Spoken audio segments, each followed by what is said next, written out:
Alone at night, when the world is quiet, the real horrors begin to crawl in. Tonight, we uncover 6 creepiest true stories of nights alone gone wrong. I never used to be afraid of being alone at night. For as long as I could remember, I actually liked the quiet hours when the world seemed to shut down. Neighbors went to sleep, cars stopped rushing past, and even the air outside slowed, heavy and still. My house wasn't anything special, just a modest single-story place on the edge of town. But I always felt safe there. That night, though, something was different. It started with the silence, not the regular kind, the soothing hush after a long day, but the kind of silence that weighs on you. Too deep, too absolute.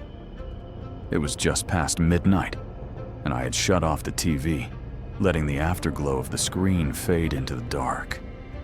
Normally, I'd hear a few crickets chirping in the yard, or the faint buzz of a streetlight through the window. But that night, nothing. The silence was thick, oppressive. I stood in the living room with a mug in my hand, debating whether to make some tea before bed. And that's when I realized the house felt like it was listening. I shook the thought away. Lack of sleep, probably. I'd had long hours at work, and I wasn't thinking straight. Still, I couldn't ignore the knot that had formed in my chest. That's when I heard it. Tap. Soft, sharp, coming from the back of the house. I froze, every nerve in my body straining. My back door leads out to a small wooden deck, and when someone steps on it, the boards always creak. But this wasn't a creak. It was precise, deliberate, like the sound of a fingernail against glass. I held my breath. Tap, tap, again. My pulse thudded in my ears as I crept toward the kitchen, my bare feet whispering against the floorboards. The moonlight spilled faintly through the curtain over the door, casting pale shapes across the floor. I reached for the curtain, my hand trembling. Slowly, I pulled it back. Nothing.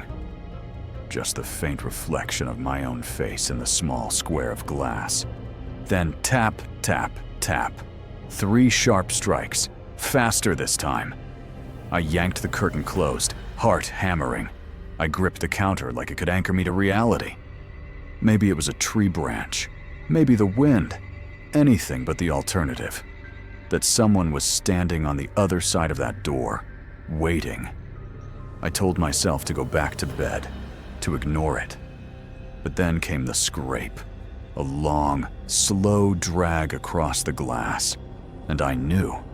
Whatever was outside wasn't the wind. I backed away from the door, not daring to look again. The silence pressed in, thicker now, as though the air had grown solid. I reached for the light switch and flicked it. Nothing. The bulb overhead stayed dead. Panic rippled through me as I darted into the living room and tried the lamp. Dark. I smacked it, flicked the switch again. But the house remained lifeless. The power was out. And then, in that suffocating quiet, I heard it. Breathing. Not mine. Not outside. Inside the house.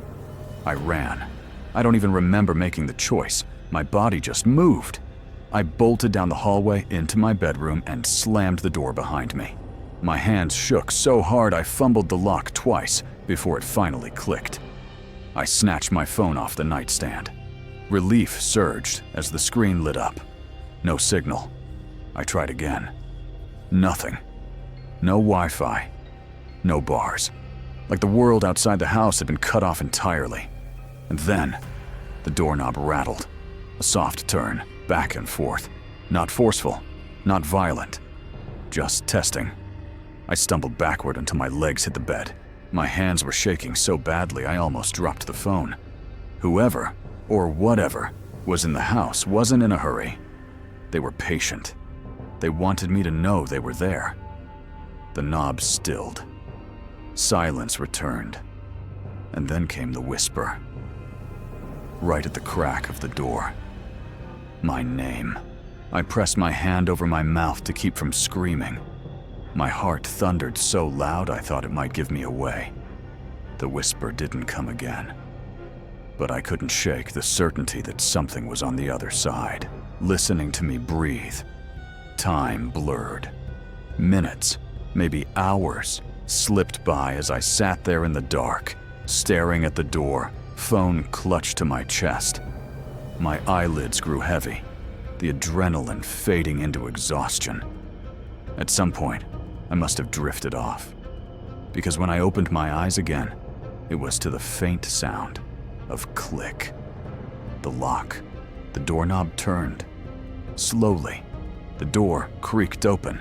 I scrambled backward onto the bed, pressing myself against the headboard as the dark shape filled the doorway. My phone slipped from my hand and hit the floor with a dull thud. The figure was tall, too tall. Its head nearly grazed the frame. Moonlight from the window revealed nothing. No features, just a shape, like the shadow of a person, but darker than the night itself. Didn't move, didn't breathe, just stood there. I wanted to scream, but the sound caught in my throat, and then it stepped inside. Instinct took over. I lunged for the window, fumbling with the latch, and shoved it open. The night air hit me like a slap. I didn't care about the drop. I just needed out. Behind me, the floor groaned as the thing moved closer. I threw myself through the window, crashing onto the cold grass outside. Pain shot up my arm, but I pushed to my feet and ran. Barefoot, in nothing but pajamas, I sprinted across the yard, gravel cutting into my skin. I didn't look back. Not until I reached the road. And when I did, my stomach turned to ice. The house was dark, silent, still. But at the window, the same one I'd just jumped from, something was watching me. A black shape, unmoving, patient, like it knew this wasn't over. I didn't stop running until I reached the neighbor's porch. I pounded on the door until my knuckles bled, sobbing, gasping for breath. When they finally opened the door, their confusion turned to horror at the sight of me. The police came. They searched the house from top to bottom. No signs of forced entry, no footprints, no damage, nothing. They told me it must have been a dream, a sleep paralysis episode, stress, hallucinations. But I know what I saw. I know what I heard. And sometimes, late at night, when the world goes silent, I swear I hear it again. The tap against the glass, waiting for me to be alone. The house phone rang at 12:17 a.m. I don't even know why I still have the damn thing. Nobody calls me on it. Not since my parents stopped using landlines. Not since robocalls fizzled out years ago. It sits on a side table in the hallway, like a relic from another time, gathering dust. But that night, it rang. The sound cut through the silence of the house like a knife, shrill and metallic, echoing too loud in the dark. I froze where I sat on the couch, my laptop dimming into sleep mode in front of me. For a moment, I thought I'd imagined it. Then it rang again. I got up slowly, the floorboards creaking under my feet, and padded toward the hall. The old phone glowed faintly, its cracked plastic casing lit by the green of the caller ID. No name, just a string of numbers that made no sense. 000-000-0000. My stomach tightened. Still, I answered. Hello? Static, at first, just a faint hiss, like an untuned radio. I almost hung up. Then, beneath the crackle, something stirred. A voice, low, breathless, barely audible. You're holding the phone. I froze. My pulse jumped. The voice, it was mine. I didn't mean similar, Didn't mean close. It was my voice. Same tone, same cadence. Like listening to a recording of myself. I tried to laugh it off, though my throat was dry. Who was this? Some kind of prank? More static. Then, you're standing in the hallway. My heart kicked hard against my ribs. My hand tightened around the receiver. I glanced down the dark corridor toward the living room, half expecting to see someone standing there. I forced myself to speak, to break the spell. If this is a joke, it's not funny, the voice whispered again, this time with a strange urgency. You're not alone. I dropped the receiver. It clattered against the table, the hiss of static spilling into the air like a living thing. I staggered back, chest heaving. My eyes darted toward the living room, the kitchen, the shadows stretching across the walls. Nothing moved. Nothing stirred. But the silence felt wrong. I grabbed my cell phone from the couch. It had service. I should have called the police right then, but embarrassment stopped me. What would I even say? Hi, yes. My landline just called me with my own voice and told me I'm not alone. They'd send me for a psych evaluation. The static from the hall phone grew louder, swelling, filling the house. I couldn't take it anymore.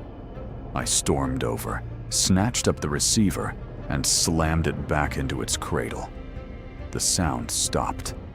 The silence that followed was deafening. I turned, ready to retreat back to the safety of my bedroom, when something in the corner of the living room caught my eye. The TV. It was on. I hadn't turned it on.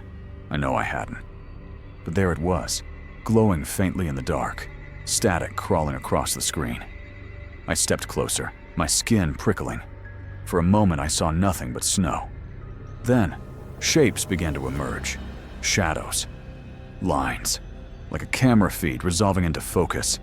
And then I saw myself, sitting on the couch, just like I had been minutes ago.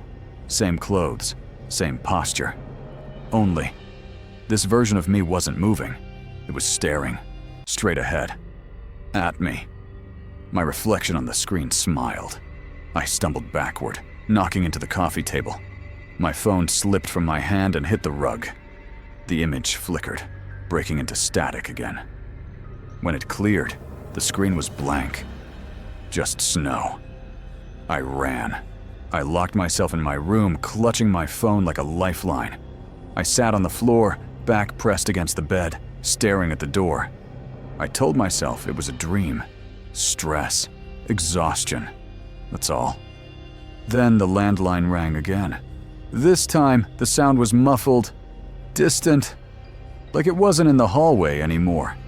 Like it was inside the walls. The ringing grew louder, closer, until it was right outside my door.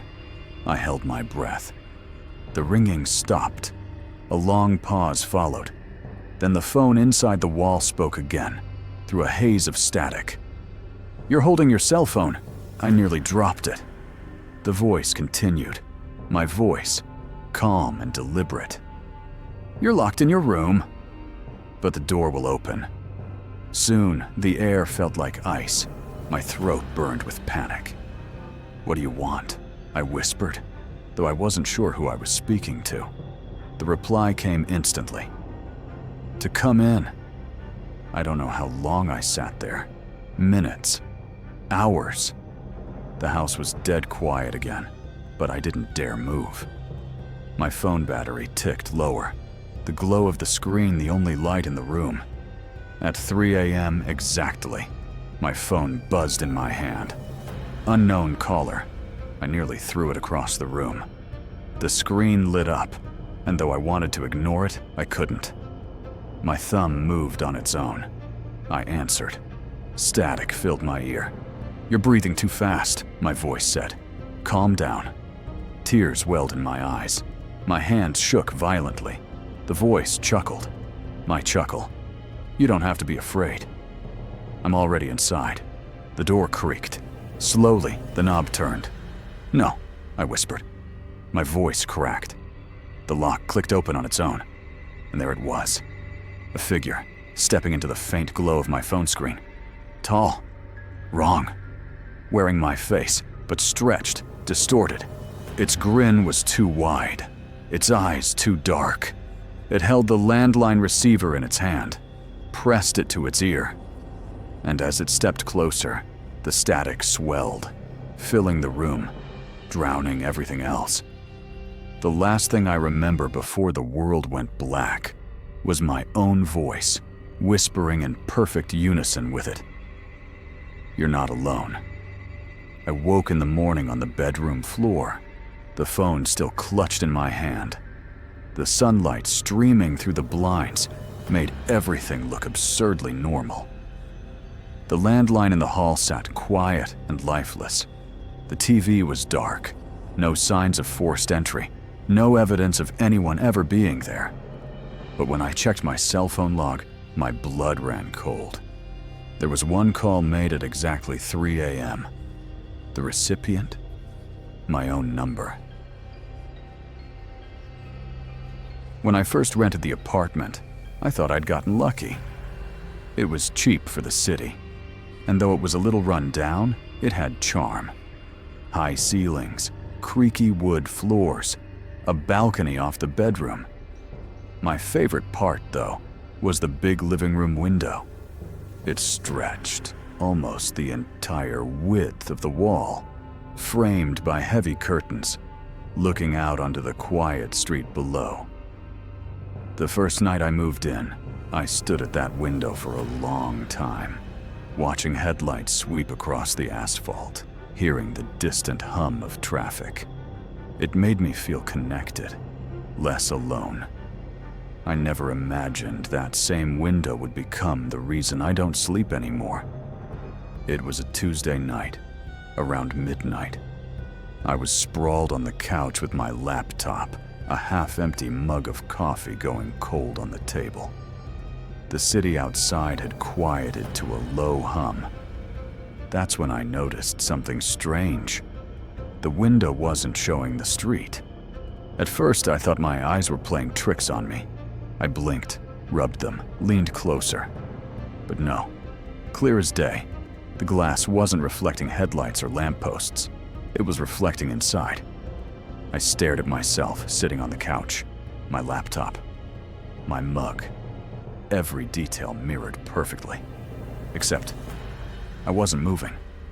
The me in the window sat upright, eyes locked on me, a faint, unsettling smile stretching across its face. I dropped my laptop onto the cushions and waved my hand. Nothing. The reflection didn't move. It just kept smiling, wide and unblinking. My chest tightened. I got up slowly, walked toward the glass. My reflection me tilted its head just slightly, as if amused. I raised my hand again, inches from the glass. The other me raised nothing. My voice cracked when I whispered, "What the hell?"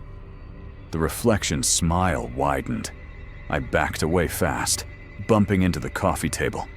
My mug toppled and shattered, coffee spilling across the floor, but I barely noticed. The reflection me leaned forward, pressing its face close to the glass, still smiling. Its eyes didn't blink.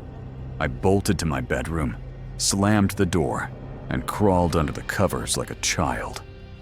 For hours I lay there, heart pounding, listening. The silence stretched on and on. When I finally worked up the courage to peek, dawn light was spilling through the cracks in the curtain. The window looked normal again. Street outside, cars, pedestrians. But I swear I saw a faint handprint pressed into the glass, on the inside. I told myself I was imagining things. Stress from work, too much caffeine. Maybe I dozed off and dreamed it. But the next night, it happened again. Midnight. The window turned inward. This time, the reflection didn't smile. It moved. When I shifted on the couch, it stayed still for a beat, then copied the motion, like a lagging video feed. When I stood, it remained seated, then slowly rose to follow. It was wrong.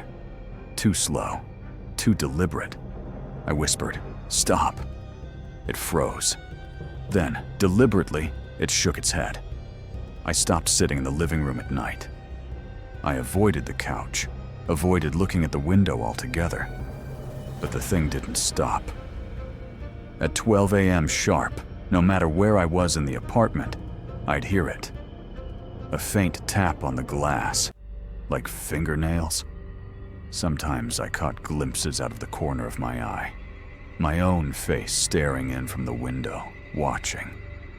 Once, I woke up in bed to find the reflection standing outside on the balcony, smiling. I couldn't take it anymore. One night, I grabbed a heavy blanket, marched into the living room at 11:55 p.m., and planted myself in front of the window. When midnight struck, the glass shimmered, like heat off asphalt, and there it was again. My reflection, sitting on the couch, grinning, my fists clenched. "What do you want?" I shouted. The reflection tilted its head. Then, slowly, it raised a hand and pointed at me. The room seemed to tilt. My knees weakened. Then it mouthed something. 3 words. "Let me in." I should have left. Should have packed my bags, fled, never looked back. But I didn't. Something in me needed to know.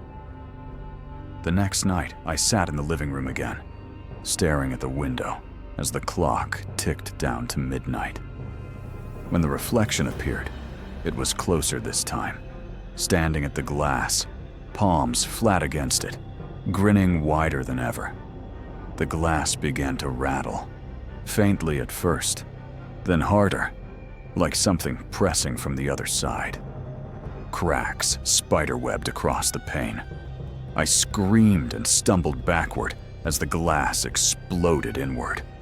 Shards rained across the floor, but behind them wasn't the street.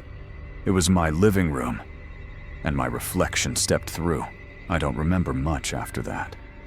Just static in my head, like my brain couldn't process what was happening. When I woke, the window was whole again. No cracks, no glass on the floor. But the apartment felt wrong. Too quiet, too still. And when I caught sight of myself in the mirror above the sink, my stomach dropped. My reflection blinked a second too late and smiled. I never liked this house. It wasn't mine originally. It belonged to my uncle, who passed away suddenly and left it to me. Everyone said I was lucky, inheriting a fully paid-off place while I was still in my 20s. But from the first night I moved in, I had the sense that the house didn't want me there. The place is old. Creaking floorboards, drafty windows, pipes that groan like a wounded animal when the heat kicks in. I told myself those noises were normal, that I'd get used to them. For a while I did. But then came the knocks. It was late, nearly 1 a.m., and I was lying in bed scrolling on my phone. The house was silent except for the faint ticking of the old clock in the hall. Suddenly, 3 sharp knocks echoed from above me. Knock, knock, knock. I froze, the phone slipping from my hand onto the blanket. The sound hadn't come from outside or from the walls. It was directly overhead. The attic. Now I should explain. The attic has always unsettled me. The hatch is in the hallway ceiling, with a pull-down cord for the ladder. I'd never opened it, never needed to. But from the moment I moved in, I felt like there was something up there, something watching from behind that square of wood. I told myself it was probably the wind rattling something loose, or maybe a branch brushing the roof. I went back to my phone. 10 minutes later, it came again.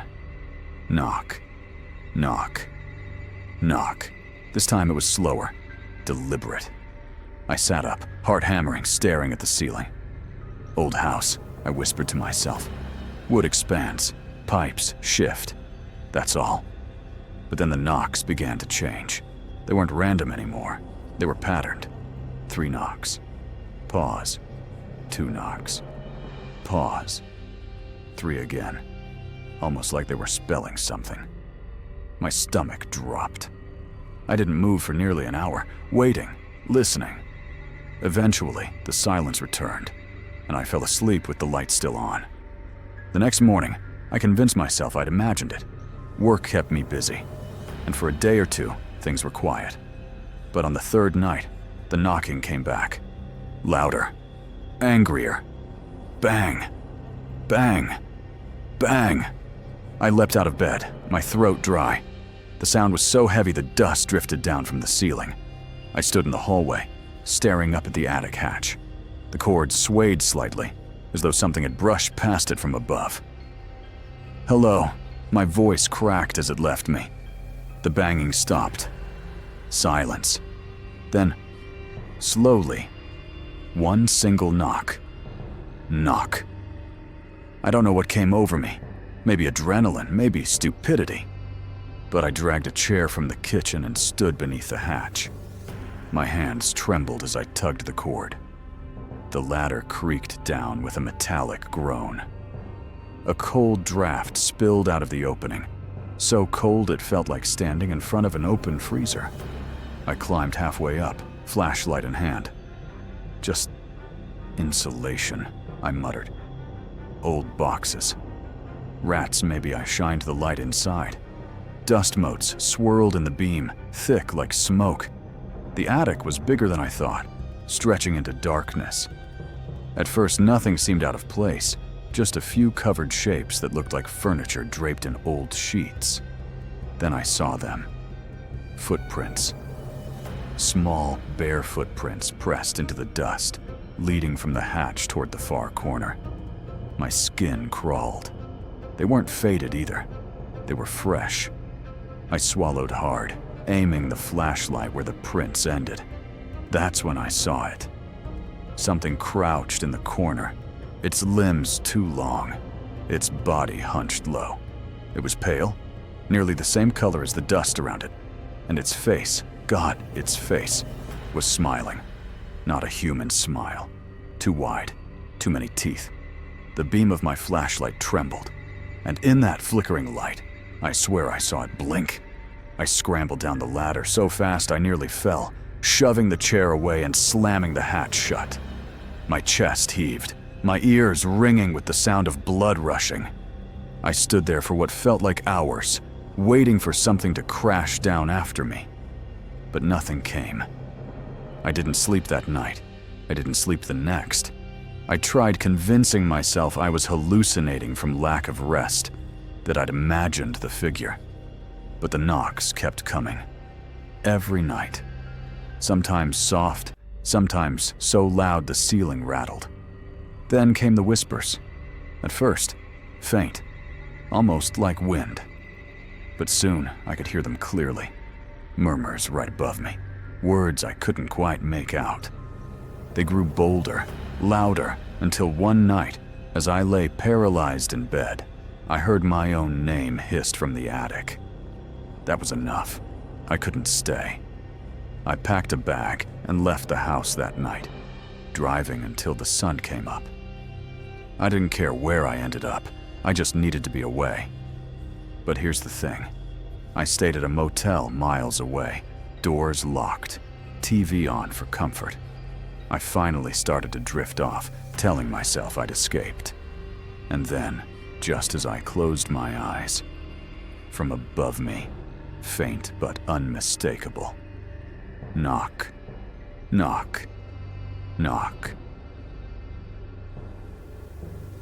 When I first moved into that basement apartment, I thought I'd gotten a good deal. Rent was cheap, utilities included, and it was close enough to work that I could walk. The place was small, one narrow room with just enough space for a bed, a dresser, a tiny kitchenette, and a bathroom tucked in the corner.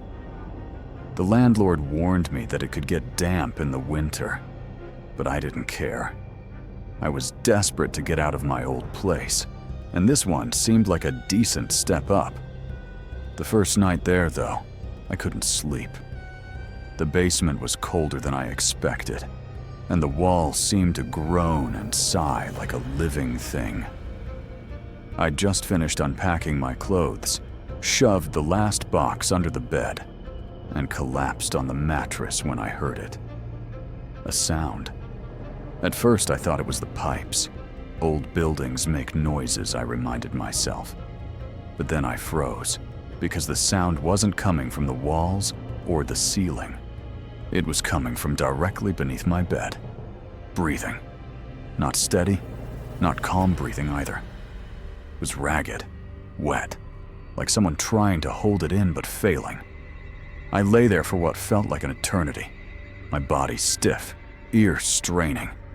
My mind scrambled for explanations, maybe air moving through the vents or water in the pipes. Finally, I grabbed my phone, thumb fumbling for the flashlight. With my heart hammering, I leaned over the side of the bed and shone the light down. Nothing. Just shadows, dust, and the cardboard box I'd shoved underneath. I laughed nervously to myself, shaking my head. "Get a grip," I muttered. "First night in a new place." That's all I eventually fell asleep, convincing myself it was all in my head. But it wasn't. The next night, it happened again. Around 3 a.m., the sound started. Faint at first, then unmistakable, breathing. This time I sat up, eyes wide open, staring at the floor. I didn't dare look under the bed again. Instead, I pressed my ear against the mattress, trying to convince myself I was hearing my own breath echoing back somehow. But no, the rhythm was different.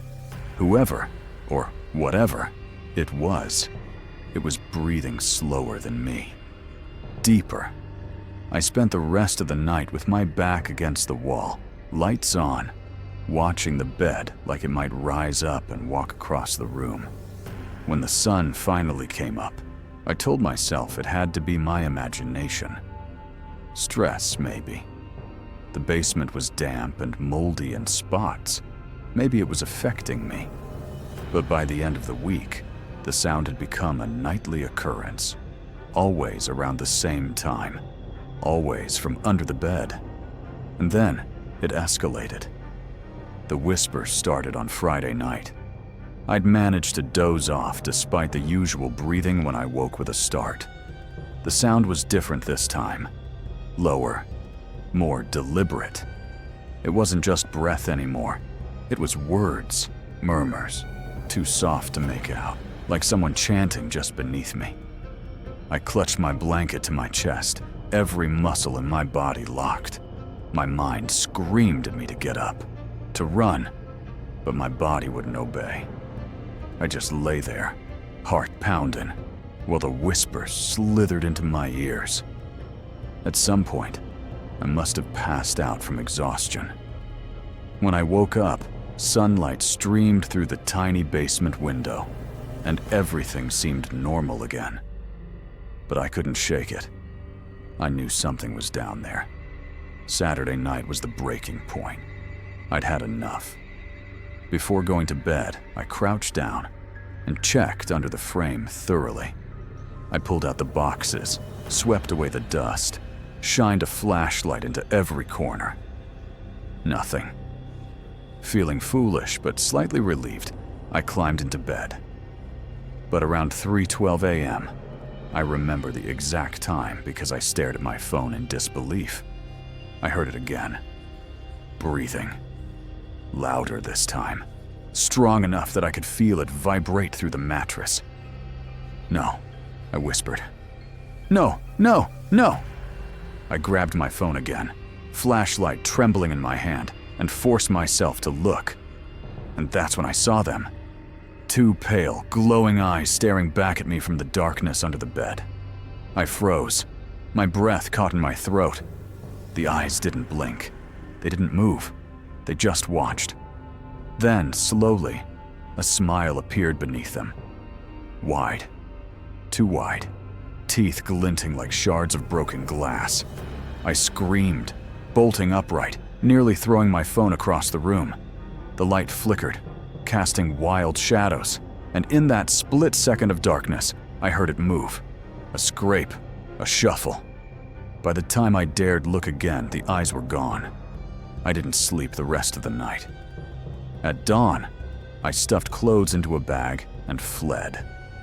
I didn't even stop to grab my boxes or check the bathroom. I never went back. The landlord called me weeks later, asking if I planned on returning for my things. I told him to keep them, donate them, burn them. I didn't care. He sounded confused, but didn't press me. But here's the thing.